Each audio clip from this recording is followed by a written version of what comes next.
Good morning. My name is Barbara Morris, and I'm the provost at Fort Lewis College. As part of the college's contribution to the celebration of Independence Day, a group of us from the college, as well as some outstanding members of the Durango community, are here to read some historical documents that relate to the values this day celebrates: freedom, independence, and equality. Of course, not all Americans have always agreed on who should have freedom or who should be educated, so our documents will present an array of positions that have been taken during the course of our nation's history. We have made copies of these documents to hand out to anyone, so hopefully you all have the brochures. We begin in the spring of 1776. Enthusiasm for independence from Britain was growing among colonists, fostered by early battles between British troops and colonial militia. The Second Continental Congress was providing some semblance of governance for the colonies, while also responding to the growing call for complete independence for Great Britain. Thomas Jefferson, only 34 years old, but widely known for his excellent and eloquent writing style, was asked to draft a Declaration of Independence. The document was approved July 4th, 1776, 236 years ago today. Here to bring Jefferson's words to life for us today, we welcome wonderful Durango citizens and business owners, Dennis and Anna Johnson, who will read an excerpt from the Declaration of Independence.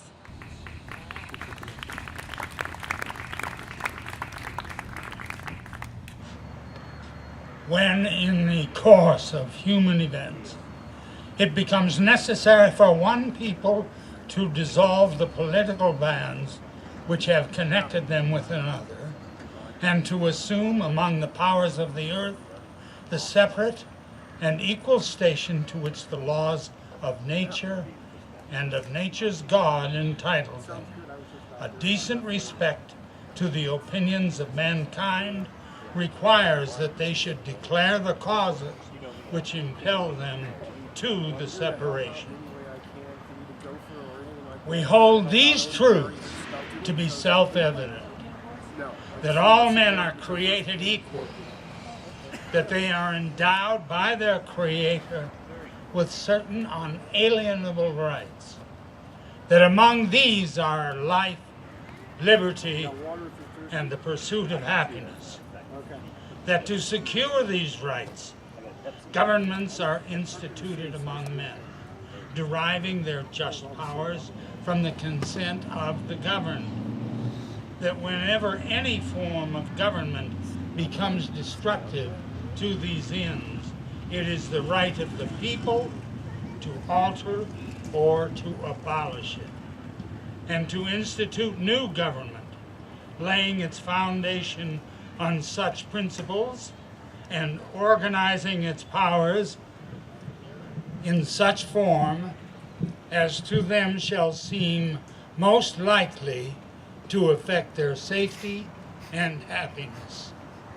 Prudence indeed will dictate that governments long established should not be changed for the light and transient causes, and accordingly all experience hath shown that mankind are more disposed to suffer while evils are sufferable than to right themselves by abolishing the forms to which they are accustomed. But when a long train of usurpations pursuing invariably the same object evinces a design to reduce them under absolute despotism, it is their right, it is their duty to throw off such government and to provide new guards for their future security. Such has been the patient sufferance of these colonies, and such is now the necessity which constrains them to alter their former systems of government. The history of the present King of Great Britain, George III, is a history of repeated injuries and usurpations. all having in direct object the establishment of an absolute tyranny over these states. To prove this, let facts be submitted to a candid world. He has refused his assent to laws, the most wholesome and necessary for the public good. He has forbidden his governors to pass laws of immediate and pressing importance unless suspended in their operation till his assent should be obtained, and when so suspended, he has utterly neglected to attend to them. He has refused to pass other laws for the accommodation of large districts of people unless these people would relinquish the right of representation in the legislature, a right inestimable to them and formidable to tyrants only. He has called together legislative bodies at places unusual, uncomfortable, and distant from the depositories of their public records, for the sole purpose of fatiguing them into compliance with his measures. He has dissolved representative houses repeatedly for opposing with manly firmness his invasion on the rights of the people. He has refused for a long time after such dissolutions to cause others to be elected, whereby the legislative powers, incapable of annihilation, have returned to the people at large for their exercise, the state remaining, in the meantime, exposed to all the dangers of invasion from without and convulsion within. He has endeavored to prevent the population of these states for the purpose of obstructing the laws of naturalization of foreigners, refusing to pass others to encourage their immigration hither, and raising the conditions of all new appropriations of land.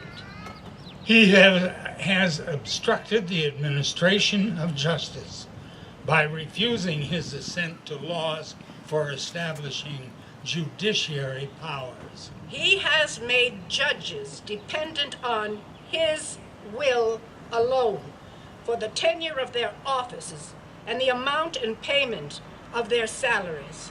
He has erected a multitude of new offices and sent hither swarms of officers to harass our people and eat out their substance. He has kept among us in times of peace standing armies without the consent of our legislators. He has affected to render the military independent of and superior to the civil power.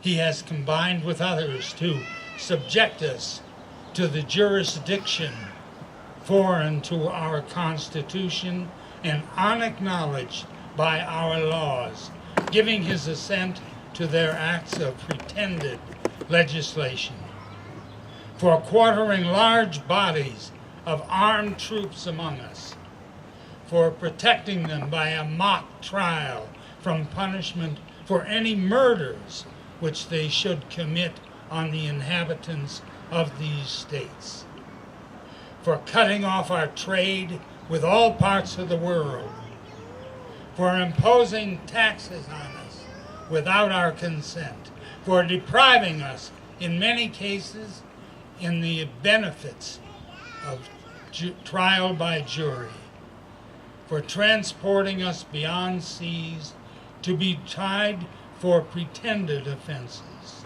for abolishing the free system of English laws in a neighboring province, establishing therein an arbitrary government, and enlarging its boundaries so as to render it at once an example and fit instrument for introducing the same absolute rule into these colonies, for taking away our charters, abolishing our most valuable laws, and altering fundamentally the forms of our governments, for suspending our own legislatures and declaring themselves invested with power to legislate for us in all cases whatsoever.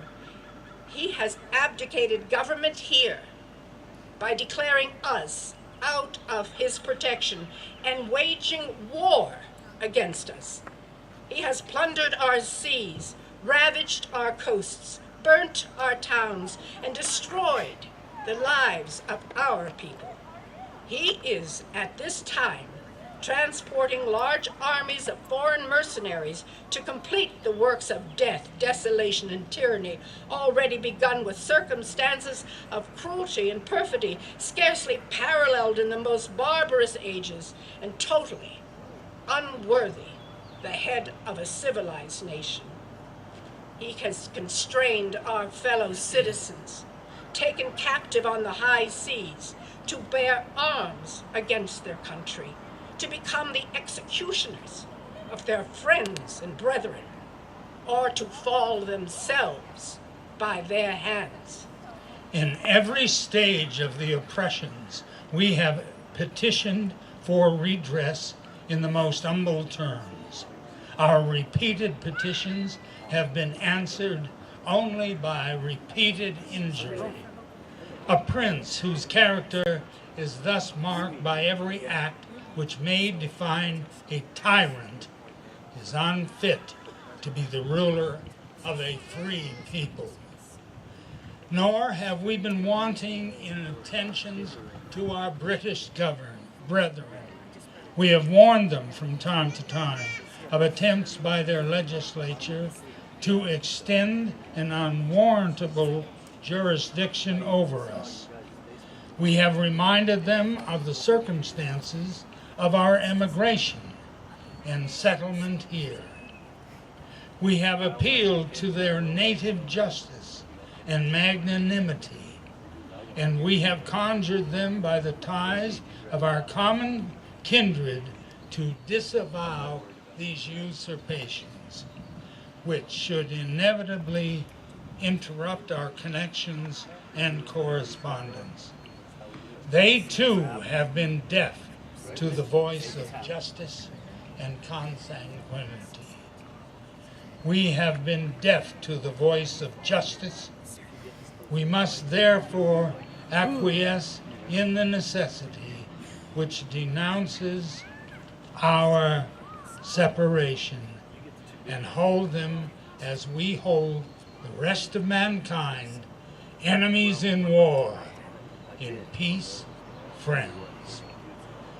We therefore, the representatives of the United States of America, in General Congress assembled, appealing to the Supreme Judge of the world for the rectitude of our intentions, do in the name and by the authority of the good people of these colonies, solemnly publish and declare that these united colonies are, and of right ought to be, free and independent states, that they are absolved from all allegiance to the British Crown, and that all political connection between them and the state of Great Britain is and ought to be totally dissolved, and that as free and independent states,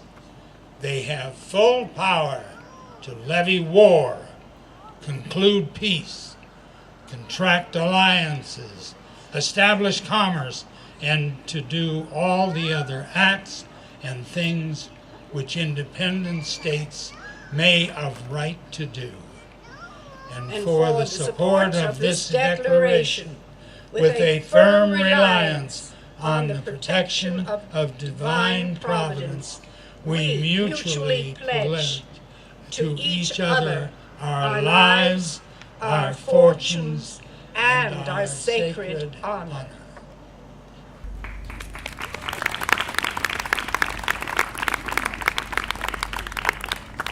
We all know that the years of conflict eventually resulted in the complete independence of the colonies and the creation of a new nation. Now we are going to turn our attention to the men and women who used the ideas expressed by our colonial forefathers and foremothers as they worked to shape democratic government and expand its benefits to groups not originally included. The first of these is once again Thomas Jefferson. One of the most brilliant men of his age, Jefferson was eventually elected as the third president of the United States in 1800, but only after a contested election against the previous president, John Adams. Listen carefully to Jefferson's words, and you will hear his call for unity between the two political parties, for tolerance of point of view of the minority, and for support of basic freedoms of speech and press. Dr. J. Harrison, director of the Center for Southwest Studies at Fort Lewis College, comes before you now as Thomas Jefferson, giving his first inaugural address on March 4th, 1801.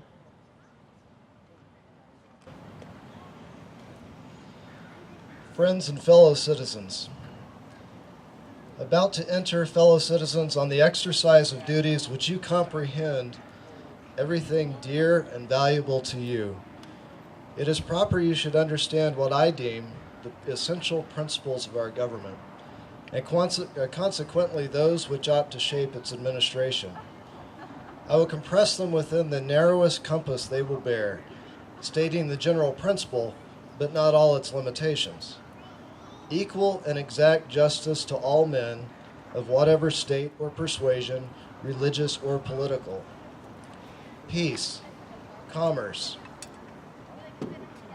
and honest friendship with all nations. Entangling alliances with none. The support of the state governments in all their rights as the most competent administrations for our domestic concerns and the surest bulwarks against anti-republican tendencies.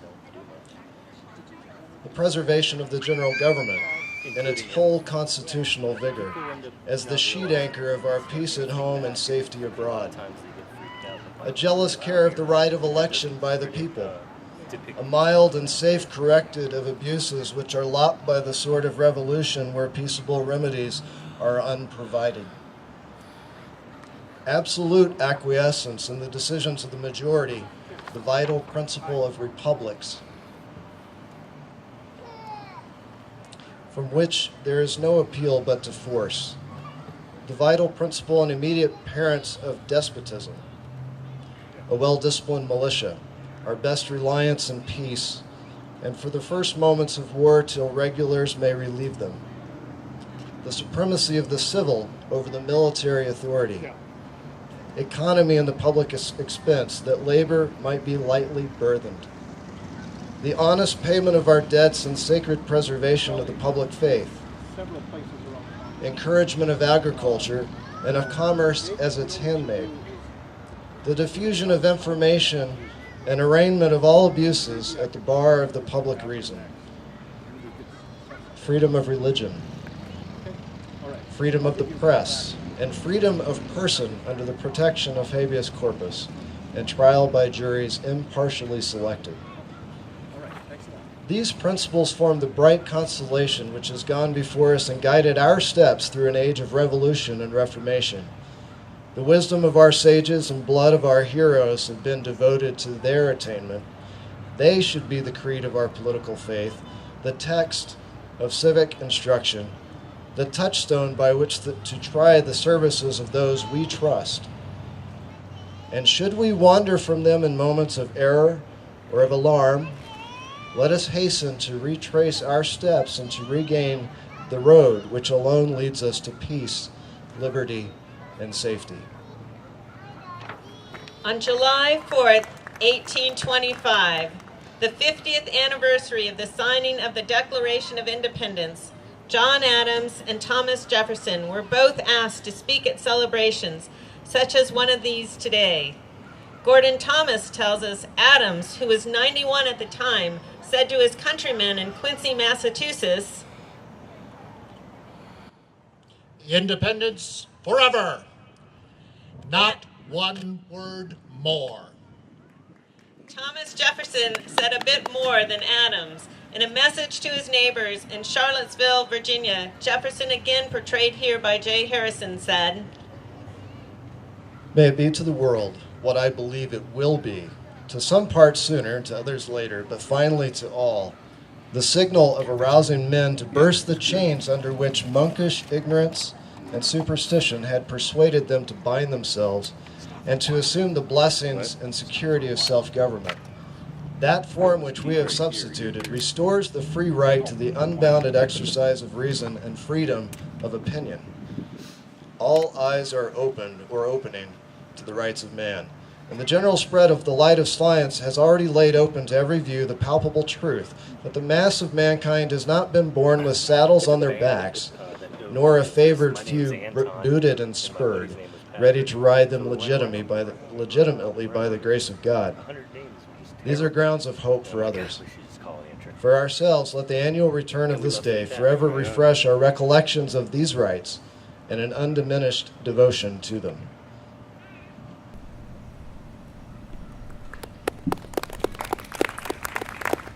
Horace Mann was an American education reformer. He argued that the universal public education was the best way to turn the nation's unruly children into disciplined, judicious citizens.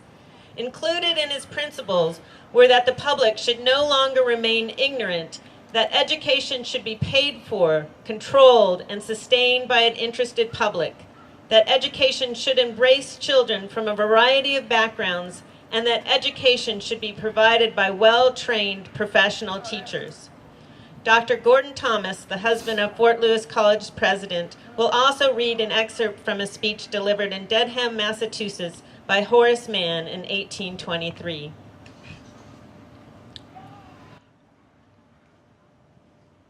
Next to him, by whose fiat empires rise and fall, we will celebrate with pious recollections that band of patriots by whose unequaled wisdom and magnanimity, by whose countless toils and sufferings we were redeemed from the thraldom of British domination. Appalling indeed were the difficulties they had to encounter, agonizing the privations they had to endure. But with a devotion to their cause, which rose higher than their attachment to every other earthly interest, and with a love of liberty, which was stronger than death, they nobly dared to engage in the unequal conflict. How different the duty they performed from that which the present happy situation of our country demands of us. We, like them, come to the altar of liberty, but we come surrounded by the ensigns of hilarity and feel our bosoms heaving with festivity and joy. They came with step no less firm and unfaltering. Their eye quailed not when it looked on death. They came in all that awful majesty of the human soul when, with a full view of consequences, it dares to pursue a glorious object by righteous means. We come to offer up our joyous oblations of thanksgiving and praise. They came and poured out upon the altar their own life's blood for the sacrifice. Assembled around this altar, we should not profane the sanctity of their memories by a forgetfulness of the principles which guided and of the motives which impelled them in that perilous conflict. We should be penetrated with the same rational conviction of the rights of man. We should glow with the same ardent devotion to the cause of liberty. We should burn with the same indistinguishable wrath against the oppressor, wherever upon the face of the earth he is forging the fetters of bondage for his fellow men. When we cease to hate vice, we shall cease to love virtue.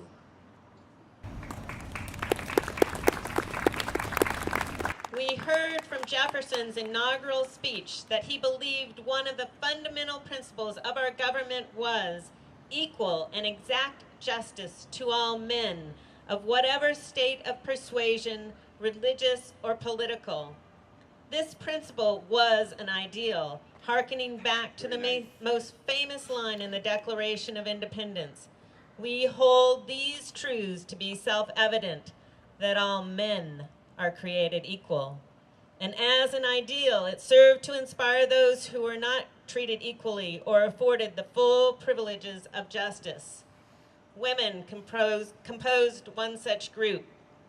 Using the Declaration of Independence as a model, women suffrage rights activists Elizabeth Cady Stanton prepared an itemized list of repeated usurpations on the part of man, and then provided resolutions demanding equal rights in religion, education, employment, and political life. Please welcome Bridget Irish, recently retired Assistant Dean of Arts and Sciences at Fort Lewis College, and Florence Mason, educator and Durango community member, who will read selections from the Declaration of Sentiments presented at the Seneca Falls Convention in 1848. Elizabeth Cady Stanton wrote, "The history of mankind is a history of repeated injuries and usurpations on the part of man toward women, having in direct object the establishment of an absolute tyranny over her. To prove this, let the following facts be submitted to a candid world. He has never permitted her to exercise her inalienable rights to the elective franchise. He has compelled her to submit to laws in the formation of which she had no voice. He has withheld from her rights which are given to the most ignorant and degraded men, both natives and foreigners. Having deprived her of this first right as a citizen in the elective franchise, thereby leaving her without representation in the halls of legislation. He has oppressed her on all sides. He has made her, if married, in the eye of the law, civilly dead. He has taken from her all right in property, even to the wages she earns. He has made her morally an irresponsible being, as she can commit many crimes with impunity, provided they be done in the presence of her husband. In the covenant of marriage, she is compelled to promise obedience to her husband, he becoming to all intents and purposes her master, the law giving him power to deprive her of liberty and to administer chastisement. He has so framed the laws of divorce as to what shall be the proper causes, and, in case of separation, to whom the guardianship of the children shall be given, as to be wholly regardless of the happiness of the woman. The law, in all cases, going upon a false supposition of the supremacy of man, and giving all power into his hands. After depriving her of all rights as a married woman, if single and the owner of property, he has taxed her to support a government which recognizes her only when her property can be made profitable to it. He has monopolized nearly all the profitable employments, and from those she is permitted to follow, she receives but a scanty remuneration. He closes against her all the avenues to wealth and distinction which he considers most honorable to himself. As a teacher of theology, medicine, or law, she is not known. He has denied her the facilities for obtaining a thorough education, all colleges being closed against her. He allows her in church as well as state, but a subordinate position, claiming apostolic authority for her exclusion from the ministry, and with some exceptions from any public participation in the affairs of the church. He has created a false public sentiment by giving to the world a different code of morals for men and women, by which moral delinquencies which exclude women from society are not only tolerated, but deemed of little account in men. He has usurped the prerogative of Jehovah himself, claiming it as his right to assign for her a sphere of action, when that belongs to her conscience and to her God.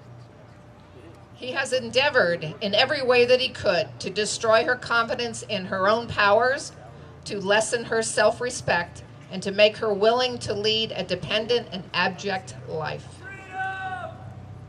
Now, in view of this entire disenfranchisement of one half the people of this country, their social and religious degradation, in view of the unjust laws above mentioned, and fraudulently deprived of their most sacred rights, we insist that they have immediate admission to all the rights and privileges which belong to them as citizens of the United States.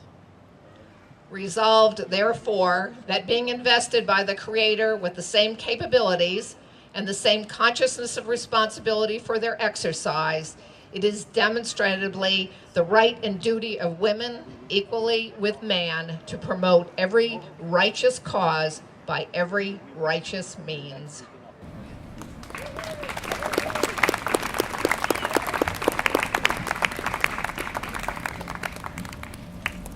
The following decades saw continued efforts to make legal freedom a reality and extend freedom and equality to women, to Black Americans, and to new immigrants to the United States as well. The spirit of those efforts was captured beautifully by Emma Lazarus in a poem she wrote to help raise funds to provide a base for the Statue of Liberty given by the people of France to the United States on July 4th, 1884. Listen now as Dr. Dean K. Thomas, president of Fort Lewis College, reads Lazarus' inspiring promise of freedom and opportunity for all.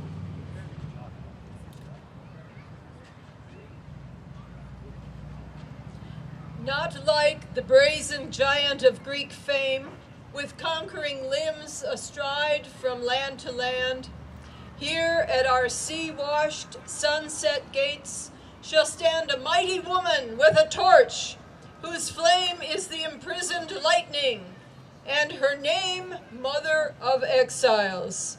From her beacon hand glows worldwide welcome. Her mild eyes command the air-bridged harbor that twin cities frame. Keep, ancient lands, your storied pomp, cries she with silent lips. Give me your tired, your poor, your huddled masses yearning to breathe free, the wretched refuse of your teeming shore. Send these, the homeless, tempest-tossed, to me. I lift my lamp beside the golden door.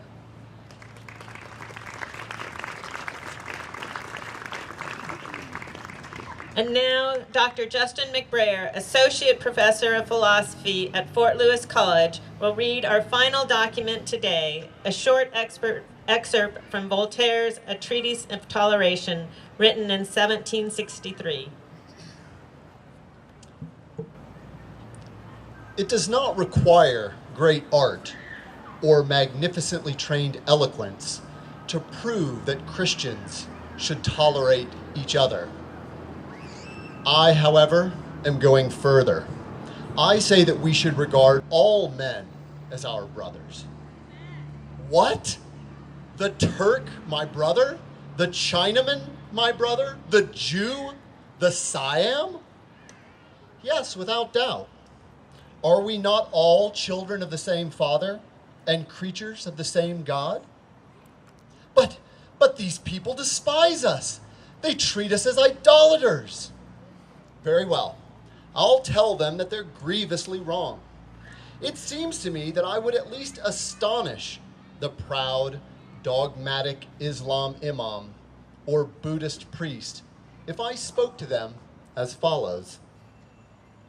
Our little globe, which is but a point, rolls through space, as do many other globes. We are lost in the immensity of the universe. Man, only 5 feet high, is assuredly only a small thing in creation. Suppose one of these imperceptible beings says to another one of his neighbors in Arabia or South Africa, "Listen to me, because God of all these worlds has enlightened me. There are 900 million little ants like us on the earth, but my ant hole is the only one dear to God. All of the others are cast off by him for eternity. Mine alone will be happy, and all of the others will be eternally damned." The imam or priest would then interrupt me and ask which fool blabbed all this nonsense. I would be obliged to answer, "You yourselves." I would then endeavor to calm them, which would be very difficult indeed.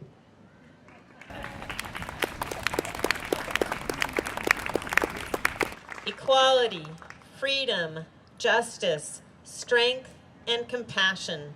These are the principles and ideals that have run through the documents you've heard today, spanning over 200 years of history. May each of us keep these principles and ideals alive and work to narrow the gap between the promise of our ideals and the realities of the world in which we live. Thank you.